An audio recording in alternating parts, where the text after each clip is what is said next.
I have no doubt that we will end up in a much better place, retraining is probably the biggest challenge we face. And with that, since I am over time, I will go and turn it over to the amazing Elizabeth Adams, who is in the center of the known universe in Minneapolis. Elizabeth helps influencers develop AI ethics, security compliance, ethical tech design, tech diversity and inclusion, programs and policies to speed up innovation, protect intellectual property, and ensure equitable tech outcomes. And Elizabeth, we'll turn it over to you. Well, thank you, Jeff. That was quite amazing. And I'm so impressed with all of the speakers that we've had so far today. Just as in true project and program management form, I just set my timer so that I can make sure that I am on time. But look, today I am not speaking as a Stanford Fellow or a United Nations AI ethics advisor.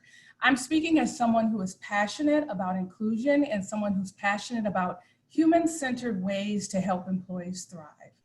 The topic of inclusion is so important to me because I, as a Black woman in tech, have faced exclusion in the decision-making process for the majority of my career, to be quite frank.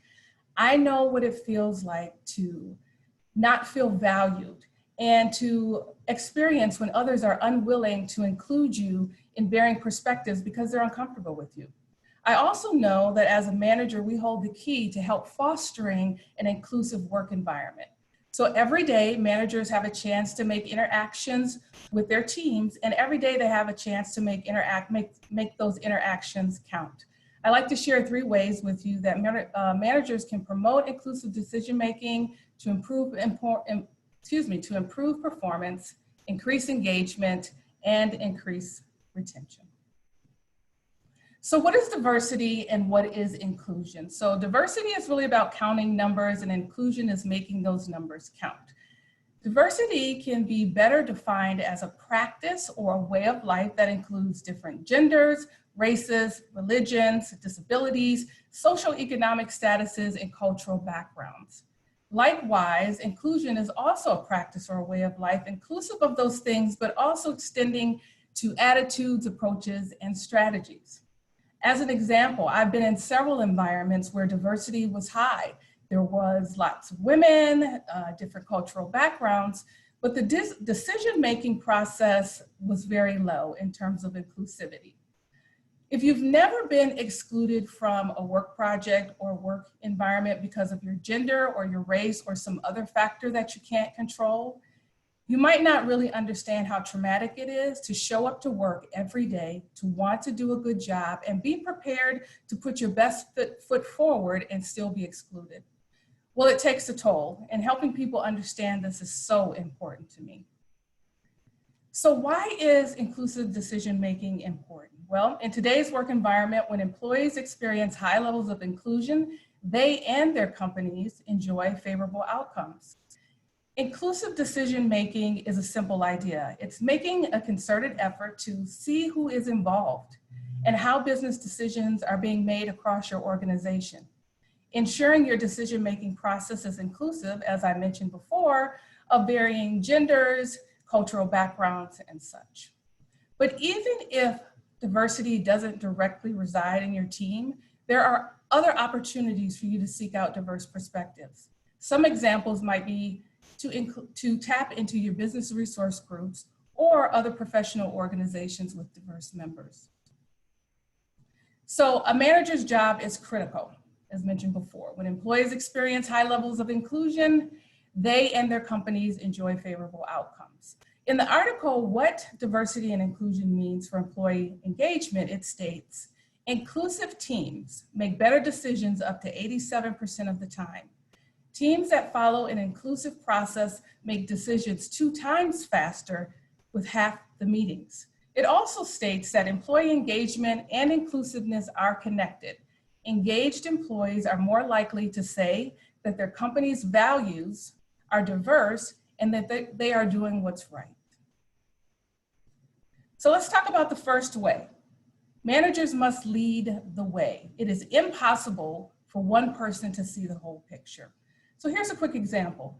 Many years I took over a large technical team, and during my first month, I began to notice which voices were the loudest and which voices were not speaking up. Having a lived experience of exclusion, it wasn't very hard for me to identify what was going on.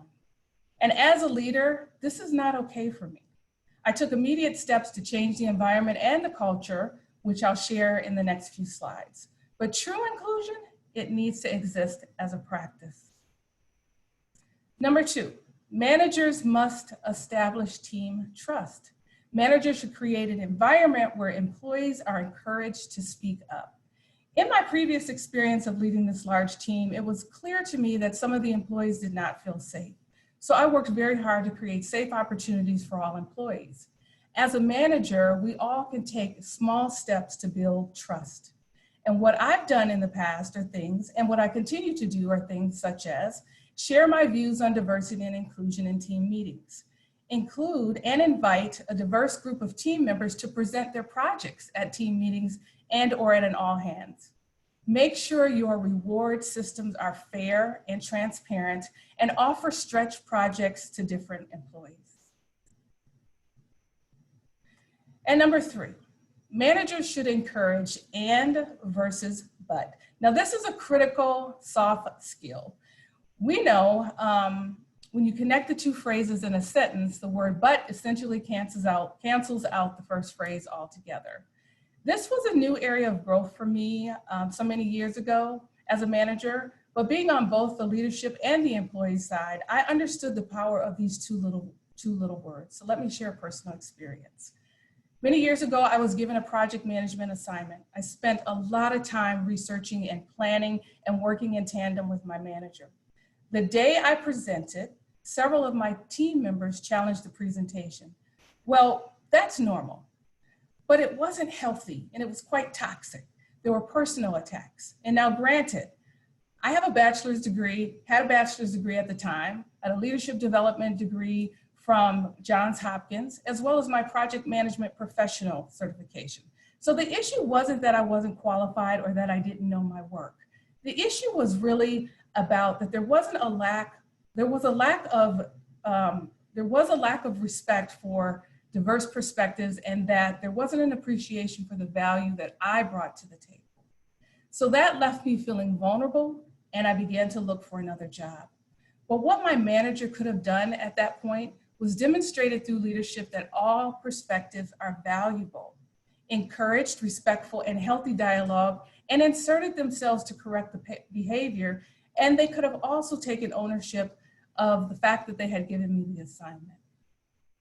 So I've got 1 minute and 50 left, so I'm doing really good. So this is really my last slide that just says, it really takes time. Bringing in diverse talent is awesome. Bringing in diverse perspectives and a culture is great, but taking inclusiveness to the decision-making process in a work group is critical, because this is where employees spend the most of their time.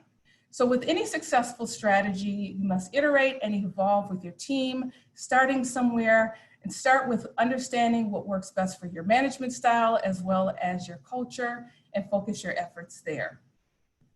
And with that, I will invite you to connect with me on LinkedIn. I've also written several other articles as well as a few children's books. And then one thing I just want to leave you with is just follow your curiosity. I think it is up to all of us to continue to inspire and motivate and educate ourselves so that we can continue to inspire, educate, and motivate others. And with that, I'm going to turn it over to Laura and